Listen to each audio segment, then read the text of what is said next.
जय हिंद दोस्तों, मैं विकास आपके अपने द स्टाइल ऑफ चैनल पर स्वागत करता हूं। जो साथी नए हैं उनको मैं बताना चाहूँगा, मैंने एमपी पुलिस को लेकर एक मेंटरशिप प्रोग्राम चालू किया है। उसके तहत मैं सारी चीज़ें बताता चल रहा हूं और हर सब्जेक्ट को लेकर, किसी भी चैप्टर को लेकर सारी चीज़ें, math strategy, reasoning study, GS के बारे में, सारी चीज़ों के बारे में वीडियो बना चुका हूँ। और कुछ डाउट कमेंट हैं वो मुझे लगता है उनके बारे में फिर से बताऊँगा, तो मैं आगे बताऊँगा। आपका भी कोई डाउट या दिक्कत हो तो आप कमेंट कर सकते हैं, तो आप भी मेरे साथ जुड़ सकते हैं और अब इस बार अपनी वर्दी पक्की कर सकते हैं।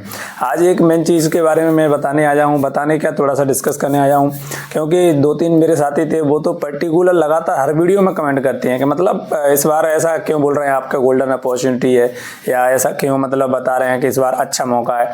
तो मैं आप सभी को बताना चाहूँगा, ये वीडियो इसलिए भी इसके अलावा इसलिए भी ज़रूरी हो जाती है कि कुछ साथियों का ये मान लो कि मन नहीं लग रहा पढ़ने में, या थोड़ा बहुत उनको ऐसा फील हो रहा है कि हमारा होगा नहीं होगा, थोड़ा सा बाउंड्री पे या उससे कम है, लो है, तो उनको ऐसा लगता है। और दूसरी बात, उनको आपको हकीकत बताना मेरा काम है। जो चीज़ें मुझे लगती हैं कि पिछली बार से इस बार बहुत सी चीज़ें बदलने वाली हैं और बहुत ही शानदार मौका होने वाला है, तो मुझे सच में लगता है ऐसा। और ये क्यों लगता है, ये चीज़ें मैं आपको इस वीडियो में बताता हूँ। आप भी उन चीज़ों को समझें और अपने अंदर उनको फील करें कि हाँ ऐसा है। अगर ऐसा है तो फिर आप उसको डबल एनर्जी के साथ पढ़ाई करें, क्योंकि ऐसे मौके बार बार नहीं मिलते, आगे क्या पता क्या होगा। ठीक है, तो इसलिए आपको अच्छे से मेहनत करनी है।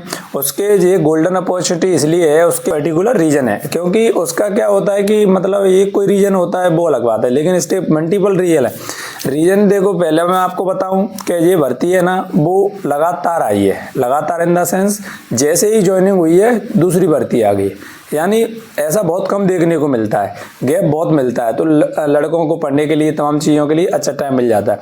तो ये भर्ती बिल्कुल लगातार हुई है, उसमें आप समझ सकते हो, क्योंकि अब ज्वाइन हुए थे जून के समथिंग, जून में हम ज्वाइन हुए थे, उसके बाद तुरंत आपकी भर्ती आ गई। ठीक है, तो उसमें क्या होता है कि जो लगने वाले थे वो लग चुके, दूसरी भर्ती आपको लगते ही मिली है। और ऊपर से 50 या लड़के थे जो फिजिकल दिए थे, वो भी बेचारे कहीं ना कहीं फिजिकल की वजह से डिस्टर्ब हुए पढ़ने में। चीज़ का भी फर्क पड़ता है, क्योंकि आप ये ना सोचो कि 10 लाख फॉर्म भर रहे हैं तो 10 लाख लोग पढ़ने वाले हैं, ऐसा नहीं होता। पढ़ने वाले केवल वही 1 से 2 लाख लोग होते हैं, और चाहे वो कोई सा फील्ड हो।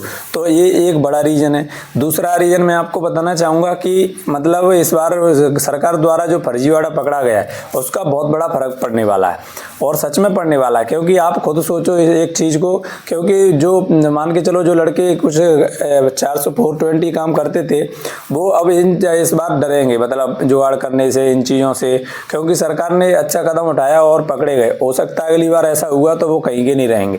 जो जुगाड़ करने की सोच रहे हैं या आपके साथी कोई करने की सोच रहे हैं, उनको अपने चैनल पर एक वीडियो है जुगाड़ वाली, उस वीडियो को एक बार जरूर भेज देना, थोड़ा सा उनको भी हकीकत से वो रूबरू हो जाए। तो दो मतलब ये इसका बहुत बड़ा इम्पैक्ट पड़ता है चीज़ों का, क्योंकि आप ये ना सोचो उससे क्या फर्क पड़ा, अरे बहुत फर्क पड़ता है। इसका असर आपको कट ऑफ में भी देखने को मिलेगा। ठीक है, तो लोग अभी डरेंगे जुगाड़ करने से।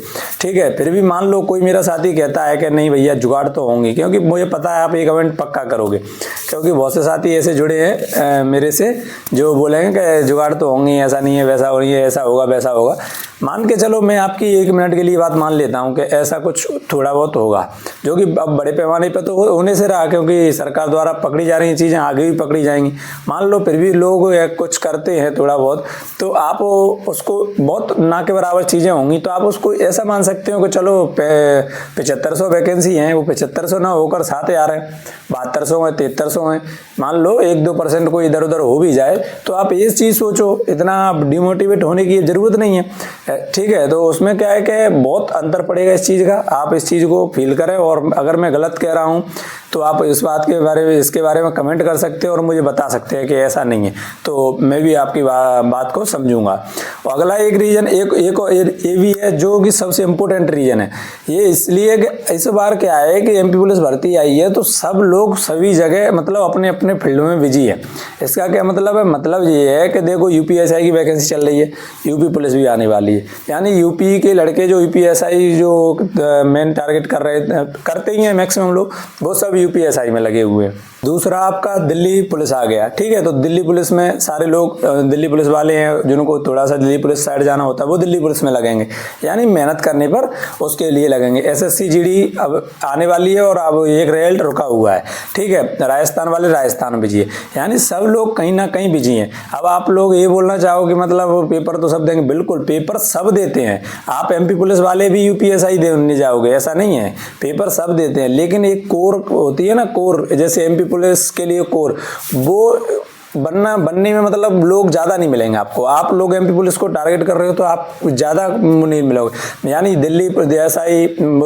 यूपीएसआई, दिल्ली पुलिस, इन सब के जो लोग होंगे ना वो अपनी अपनी वैकेंसी पे फोकस कर रहे होंगे, तो उसका बहुत फर्क पड़ता है। ये ना सोचें कि नहीं वो एग्जाम निकलेगा तो ये भी निकलेगा, ये सही है कि बहुत आसान होती है, लेकिन एक ही टाइम पर पेपर होने पर चीज़ें फोकस नहीं कर पाती हैं, ठीक है। तो उसमें बहुत फर्क पड़ जाता है और 1-2 नंबर का ही खेल होता है पढ़ने वाले लड़कों में, ज़्यादा फर्क नहीं होता है, तो उसका बहुत फर्क पड़ने वाला है। इसलिए आप उस चीज़ को भी अपने ज़हन में रखें कि इस बार सभी अपनी अपनी जगह में बिजी हैं। आप अपनी कैसे भी करके इस बार एमपी पुलिस ले लो, मतलब अच्छा, बहुत अच्छा मौका है इस बार आपके लिए, तो आप उस चीज़ को भी समझ सकते हैं। दूसरी बात, मान लो एक ये भी रीज़न है कि समय कम मिला है एग्जाम के लिए, इसका भी फर्क पड़ता है। आप ये ना सोचें कि इसका कोई फर्क नहीं पड़ता, इसका बहुत फर्क पड़ता है। ये मान के चलो इस टाइम पर जो मेहनत कर गया और अच्छे से चीज़ें संभाल ली तो वो काफ़ी अच्छा कर सकता है। ये ज़्यादा नंबर से डिमोटिवेट नहीं होना है कि अभी कम आ रहा है ज़्यादा आ रहा है। एमपी पुलिस के पेपर में नेगेटिव मार्किंग नहीं है, कब क्या हो जाए कुछ नहीं पता किसी को, इसलिए आप अपनी अच्छे से मेहनत करो और इन चीज़ों को समझो जो मैंने बताई हैं। ऐसा बिल्कुल है, इन चीज़ों का बहुत फर्क पड़ता है, ठीक है, तो आपको भी देखने को मिलेगा। दूसरी बात, एसएससी जीडी वाले जो लोग हैं जो अभी मेडिकल का वेट कर रहे हैं वो भी एग्जाम देंगे। जब वो पास हुए हैं तो वो टैलेंटेड तो रखते हैं अपने अंदर, तो वो इस एग्जाम में भी क्रैक करने की क्षमता रखते हैं। तो अगर वो क्रैक कर भी लेते हैं तो वो फाइनल सिलेक्शन नहीं ले पाएंगे, क्योंकि वो ज्वाइन कर जाएंगे जब तक, और ज्वाइन करने के बाद यहाँ आना इतना आसान नहीं है। क्योंकि मेरा दोस्त है, उसने भी ऐसे ही पुलिस भी क्रैक किया था, जीडी भी क्रैक किया था, जीडी में उसका हो गया तो वो फिर उसको इधर नहीं आ पाया, मतलब फिजिकल नहीं कर पाया। तो आप उस चीज़ को समझ सकते हैं, क्योंकि जॉब आदमी आसानी से नहीं छोड़ता है, तो उसका भी फर्क पड़ेगा। यानी जो अपन बात कर रहे हैं जो पढ़ने वाले लोग हैं, जो लिमिटेड लोग हैं उनके बारे में, तो क्योंकि फॉर्म को मत देखो 10 से 12 लाख है उनमें क्या फ़र्क पड़ जाएगा 7,000 से, ऐसा नहीं है। पढ़ने वाले प्योर 1 से 2 लाख ही होते हैं, चाहे कोई सा फील्ड हो, ठीक है। तो उसको आप चीज़ को समझें। और दूसरी बात, एक और ये भी रीज़न है कि कंपनी बदली गई है, उससे बहुत ज़्यादा फर्क पड़ेगा। क्योंकि अब अगर कंपनी ने थोड़ा सा भी बदलाव कर दिया चीज़ों में, जो कि अपन को पता लगेगा अभी, अगर उसने बदलाव कर दिया तो जो नए पुराने सब स्टूडेंट हैं ना, सब बराबर हो जाएंगे। और जो इस टाइम पर अच्छी मेहनत करके गया है उसके लिए बहुत अच्छा होने वाला है। या ये मान के चलो जिसका पेपर बाद में होगा, थोड़ा सा दिन बाद, भले नॉर्मलाइजेशन प्रक्रिया है लेकिन बाद में होगा, उसने पैटर्न समझ लिया और अगर उन्होंने बदलाव कर दिया तो वो बहुत फर्क डालेगा वो चीज़, ठीक है। तो ऐसा होता है और बहुत फर्क पड़ता है इन चीज़ों का। कंपनी चेंज से अगर सिलेबस चेंज हुआ तो सब लोग बराबर हो जाएंगे, सिलेबस चेंज नहीं होता, थोड़ा बहुत ऊपर नीचे किया तो इस चीज़ का बहुत फर्क पड़ता है। 1, 2, 3 नंबर का खेल होता है, बस आप कैसे भी करके मेहनत अच्छी लगातार एंड तक करते रहें। ये वीडियो मेरे लाने के पीछे एक यही मकसद है कि बहुत से साथी थे मेरे जो मेहनत स्टार्टिंग में तो करते हैं, फॉर्म भरता है, धीरे धीरे कम करते जाते हैं। तो आपसे मैं कहना चाहूँगा स्लो मत होइए, एंड तक अपनी मेहनत बहुत पूरी ताकत से लगी रहिए। जो एंड तक ताकत से लगा रहता है ना, उसका रिजल्ट देखने लायक ही होता है, चाहे वो टेस्ट में नंबर कम ही क्यों ना आ रहे हो। ये बिल्कुल फैक्ट बात बता रहा हूँ मैं आपको। अगर आप फॉर्म भर के अच्छे से पढ़ाई की, फिर आप स्लो हो गए, फिर पेपर के 4 दिन पहले सोचोगे कि अब अच्छे से मैं बिल्कुल बादल फाड़ दूँ, ऐसा नहीं होता है। अगर जो कंटिन्यूस लगा रहेगा ना एंड तक, और 1-2 दिन इधर उधर हो जाते हैं आपके खराब हो गए हो तो ऐसा नहीं सोचें कि कोई दिक्कत नहीं, 1-2 दिन चलता है सबका। तो आप क्या करें कि दम से पूरी ताकत से मेहनत करें, इस बार हर अपनी कमी निकालें, मॉक टेस्ट दें। मॉक टेस्ट के बारे में 2 वीडियो बना चुका हूँ, एक अपने बारे में बताया है मैंने कि मैं कैसे देता था, क्या लिखता था, क्या करता था। दूसरा मैंने ये बताया जाए दूसरी वीडियो में कहाँ कैसे कब टेस्ट देना है, कौन से टेस्ट बैठ रहे हैं, तो आप वो चीज़ भी देख सकते हैं। किसी भी सब्जेक्ट को लेकर आपको समस्या है तो आप वो चीज़ भी मेरी वीडियोस में देख सकते हैं, जो कि मैंने GS strategy, math strategy, reasoning strategy तीनों वीडियो बना चुका हूँ। वो आप ज़रूर देखें अगर आपको किसी भी सब्जेक्ट में थोड़ा बहुत भी जानना है तो, ठीक है। और अगर आप उसके बाद भी अगर आपके कोई भी डाउट बचे हैं या कोई भी प्रॉब्लम हो आपको, तो आप इसमें कमेंट कर सकते हैं। मैं पर्टिकुलर सबका कमेंट का रिप्लाई देता हूँ टाइम निकाल कर।